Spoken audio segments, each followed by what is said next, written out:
I've always had a peculiar love for night driving. There's something almost sacred about it. The roads are empty, the world is asleep, and you exist in a space between reality and dream. The darkness surrounds you like water, and your headlights are the only truth penetrating it. Everything else, the cities, the people, the chaos of daylight, feels like a distant memory, something that happened to someone else. My truck isn't just a vehicle. It's a moving sanctuary, a metal box filled with the solitude I crave, with the rhythm of the engine as my only companion. After 15 years of hauling cargo across these highways, I've learned that night driving isn't about getting from point A to point B. It's about existing in the space between them, in that liminal zone where time doesn't quite work the same way, where distances stretch and compress according to some logic that's not quite mathematics. I drive to escape, not from anything in particular, but from everything in general. The noise in my head quiets down when I'm behind the wheel at 3 in the morning. The constant chatter, memories, regrets, anxieties, all those nagging thoughts that gnaw at you during the day, they all fade into the white noise of tire on asphalt. That particular night, I was hauling industrial equipment to a port city about 8 hours away. A routine job. I'd done this run dozens of times. The same road, the same gas stations, the same dilapidated motels that you pass but never stop at. Or at least I thought it was the same road. I should have known better by then. I should have recognized the signs. The first thing I noticed was the silence on the radio. I always keep the radio on during night drives. Something about complete silence inside the cab makes me uneasy. Usually I listen to late-night talk shows, conspiracy theories, alien stories, people calling in to discuss their paranormal experiences. It's all nonsense, of course, but it's comforting nonsense. White noise in the shape of human voices. But that night, every single station was dead. Not just static, something worse. A kind of white noise that seemed almost deliberate, almost like someone had replaced every broadcast with the sound of breathing. Heavy, rhythmic breathing, as if the radio itself was alive and listening. I switched it off around midnight. The highway stretched ahead of me like a black ribbon cutting through the darkness. My headlights carved out a small pocket of visibility in the vast emptiness, but beyond that cone of light, there was nothing. Just the suggestion of landscape, the vague shapes of hills, the darker silhouettes of trees lining the road like sentinels. I passed through a small town called Millbrook around 1 in the morning. Population 847, according to the sign. Or at least that's what the sign said. The actual population seemed to be 0. Every storefront was dark. Every street was empty. The traffic lights cycled through their colors. Red, yellow, green. But there were no cars to respond to them. Just my truck, passing through like a ghost. As I left the town, I noticed something odd. The road behind me, visible in my side mirror, seemed to be disappearing. Not literally, of course, but in the darkness, with only my taillights to illuminate it, the asphalt seemed to fade into nothingness within just a few feet. The world behind me was ceasing to exist with every second that passed. I tried to push the thought away and kept driving. Around 2 o'clock, I pulled into a rest stop. These places are usually deserted at night. Maybe 1 or 2 other vehicles parked in the lot, their occupants sleeping inside. This one was completely empty. Not a single car. Not a single light. But the parking lot was immaculate, perfectly maintained, recently paved. Fresh white lines marked out the spaces with mathematical precision. I needed coffee. The building looked closed, but as I approached, the glass door slid open automatically. The fluorescent lights inside flickered on with a sound like an electric scream. The rest stop was pristine, disturbingly pristine. The tile floor reflected the lights perfectly. The vending machines hummed with an almost musical tone. Behind the counter sat a woman. She was reading a newspaper. Not looking at it, reading it, the kind of intense focus you'd apply to something that was revealing secrets about your own life. She was perhaps 60 years old, with gray hair pulled back in a severe bun. Her hands were very pale, almost translucent, like the skin had forgotten how to be thick enough to contain what was inside. "Coffee," I said. She didn't look up. "We don't serve coffee here." "There's a machine right there." I pointed at the self-service station with the pots of coffee sitting under heat lamps. "We don't serve coffee here," she repeated, still not looking up from her newspaper. I walked over to the coffee station. The machines weren't plugged in. There was no coffee in the pots. What I'd assumed was coffee was just empty air, but it had looked so real from a distance. I turned back to leave, and that's when she finally looked up. Her eyes were wrong, not in a way I could describe in words, but wrong in the way that something is wrong when it violates the basic rules of the world. Like if you saw a triangle with four sides, or a color that doesn't exist. "You're going the wrong way," she said.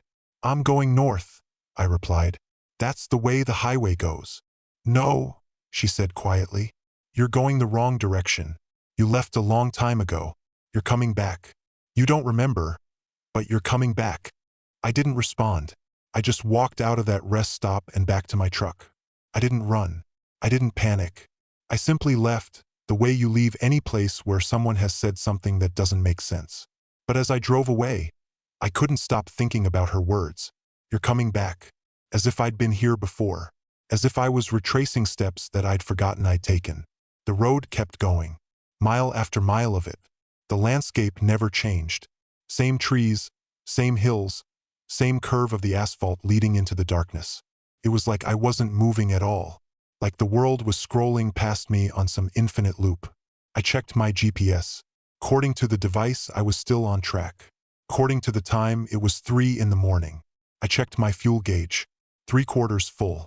At this rate, I'd arrive at the port city around 8, right on schedule. But something felt wrong about the numbers. They looked right, but they felt like they were lying. Around 3:30, I saw the car. It was parked on the shoulder of the road about a mile ahead. At first, I thought someone had broken down. But as I drew closer, I could see it was an old sedan, maybe from the 1970s, painted a faded blue color that looked like it had been exposed to decades of sunlight. The car was completely still. No asar lights blinking. No one inside.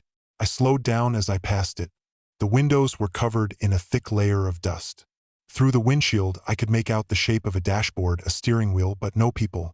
The license plate was so corroded that the numbers were completely illegible. About 10 miles further down the road, I saw another vehicle. This time it was a motorcycle, lying on its side in the ditch beside the highway. The metal frame was rusted. The tires had rotted away to nothing. There was a small puddle of something dark and oily beneath it. It looked like it had been there for decades. Then there was a minivan. Then a pickup truck. Then a commercial bus. All of them abandoned. All of them deteriorating at different rates, as if they'd been collecting here for years, maybe centuries. A graveyard of vehicles lining the highway, their occupants vanished, their purposes forgotten. I told myself there was a logical explanation. Maybe there had been some kind of disaster on this road years ago. Maybe there was a town nearby that specialized in disposing of wrecked vehicles. Maybe I was overthinking this, but I didn't really believe that. I stopped at a gas station around 4 in the morning. The station was small, run down, with vintage pumps that looked like they hadn't worked since the 1980s. The building was weathered wood with a giant faded sign that just said gas in red letters. I pulled up to one of the pumps and got out. The air was cold and tasted like copper. The sky was still black, with no hint of dawn approaching, even though it should have been starting to lighten soon. The door to the station office was unlocked. I went inside. There was no one here either. Just an old cash register sitting behind a counter covered in dust. The shelves, which should have been stocked with snacks and drinks, were completely empty. Not ransacked, just empty, as if they'd never contained anything in the first place. But something made me look more carefully. On the counter, next to the register, there was a logbook. A leather-bound journal with a pen attached by a string. I opened it. The pages were filled with handwriting. Entries dated years apart, decades apart, centuries apart. Some of the ink was so faded that the words were nearly invisible.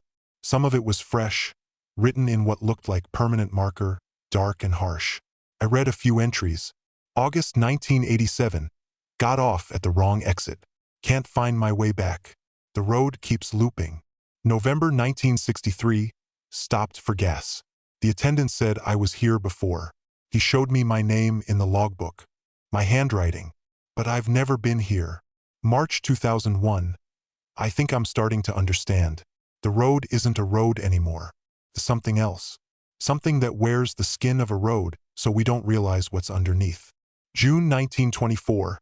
My name is William Chester. I've been driving on this highway for 3 weeks now. The sun hasn't risen once. The road keeps returning to the same mile markers. Today I saw my car again. The one I'm driving. But older. Falling apart. And then, in fresh ink at the bottom of the last page. October 2024. I don't know my name anymore. I've been here so long that I've forgotten what I was before the road. I think that means I'm becoming part of it. If you're reading this, you should know, don't stop driving. Never stop. The moment you stop, that's when it gets you. I slammed the book shut. My hands were shaking. I went back outside. My truck was still there. It looked normal, familiar. My tools were in the back, my belongings in the sleeper cab, everything exactly as it should be. But I couldn't shake the feeling that it was different somehow, that it was waiting for something. I got back in and kept driving. The road continued into the darkness. The landscape didn't change. The same stretch of highway repeating over and over. And then, gradually, I began to notice something else. The mile markers. I'd been keeping track of them casually, but now I started paying close attention. Mile marker 47, then 48, then 49. The numbers were progressing normally, until I looked at one closely and realized it was damaged. One of the numerals was scratched over, covered with rust. I stopped. I backed up. I got out and examined it carefully. It was the same marker, mile marker 47. But when I'd passed it before, it was mile marker 49. The numbers had changed, or I had gone backward. I looked down the road behind me. In my headlights, I could see the next marker back. Said 48. So the progression was 49, 48, 47. I was moving forward through the space, but the numbers were going backward. As if the road itself was negotiating with reality, unable to decide whether I was coming or going. I drove for another hour. The markers continued their reverse progression. 46, 45, 44, 43, until finally, I saw it in the distance. Marker 42, which was the marker for the rest stop where I'd met the woman with the wrong eyes. The rest stop appeared exactly as I remembered it. The parking lot, the building, the lights. But now I realized something. I'd already been here. Not once, but many times. There were subtle differences each time. Small changes in the way the shadows fell, minor variations in the arrangement of objects inside, but it was fundamentally the same place. The woman was still behind the counter, still reading her newspaper. "You made it back," she said, not looking up. "What is this place?" I demanded. "It's a rest stop," she replied calmly. "You've been here before. Why does the road keep looping? Why are the mile markers going backward?" She set down her newspaper and finally looked at me. Her eyes were still that terrible wrong shade. "The road doesn't loop," she said slowly. "You do. Every time you think you're moving forward, you're actually moving deeper into what the road decided you should experience. There is no port city. There's no cargo to deliver. There's no destination. There's only the road. And the road is alive." "That's impossible," I said. "Is it? You've been driving for 5 hours now. You left your city at 10 in the evening. It should be 3:30 in the morning at most." "But listen." I listened. Outside, the sky was still completely black. There were no sounds of dawn breaking, no signs that time was progressing in any normal fashion. "What time is it?" I asked her. "Does it matter?" she replied. "You can see the answer. The sky hasn't changed. The darkness is absolute. Your truck's clock says 3:30. Your phone says 3:30. But your body knows the truth. You're exhausted. You haven't slept in days. Maybe weeks." I couldn't argue with her. Now that she'd pointed it out, I could feel it. The deep, aching exhaustion that came from prolonged sleep deprivation. The way my thoughts were starting to become unreliable. The hallucinations at the edges of my vision. "How long have I been here?" I whispered. "Since October," she said. "October 1987. Or was it 1963? Or 2001? The dates get confused after a while. We all get confused after a while." I turned and ran out of the rest stop. I got back in my truck and I drove. Not with any particular destination in mind, but just driving. Trying to outrun the realization of what was happening to me. The road stretched ahead, unchanged, unchanging. The landscape scrolled past with mechanical regularity.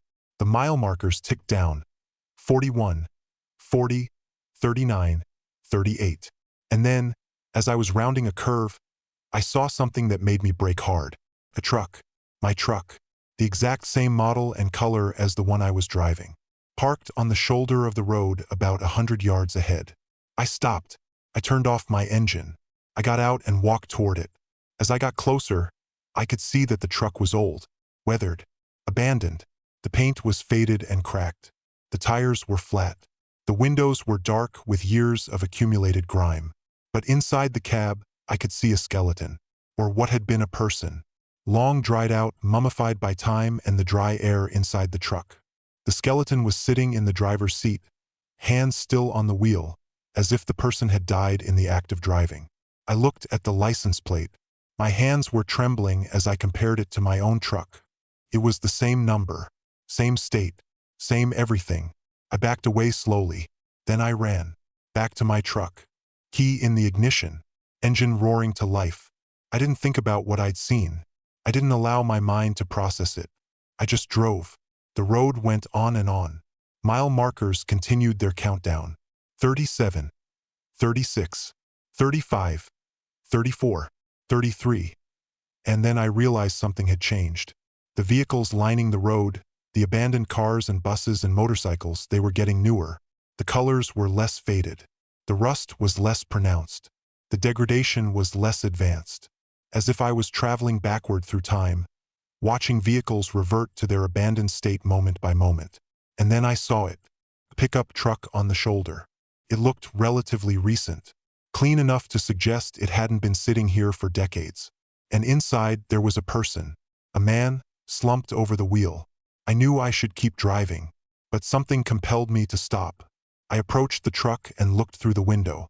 The man's eyes were open. He was looking directly at me. He'd been looking at me all along, waiting for someone to find him. Help? His lips moved, but no sound came out. I backed away. I wanted to run, but I walked. I got in my truck and I drove again. The mile marker said 32, then 31, then 30, and I was beginning to understand. The road didn't just collect people. It recycled them.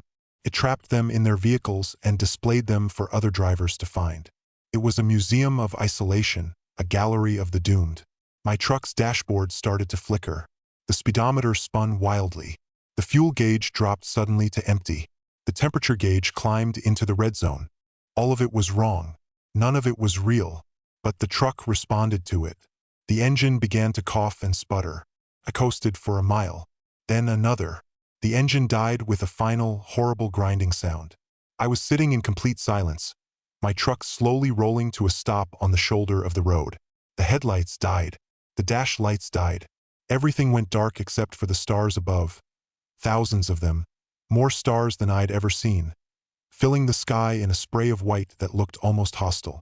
I sat in the darkness and I waited. And then I heard the other engine. A different sound from my own truck. The sound of an 18-wheeler coming down the road. I could see the headlights in my side mirror, getting closer and closer. The truck slowed as it approached mine. I could see it now. It was an old truck, maybe from the 1970s, painted a faded green color. The headlights were ancient, barely bright enough to illuminate the road in front of it. Pulled up beside me and stopped.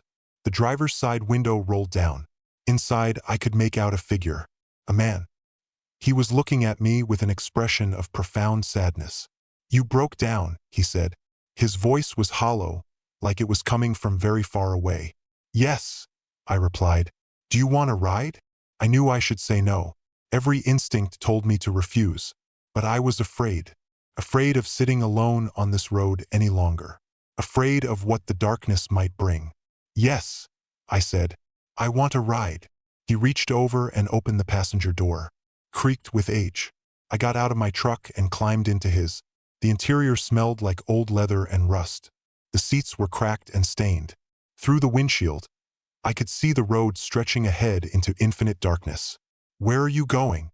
I asked. "To the end," he said. "To the place where the road ends."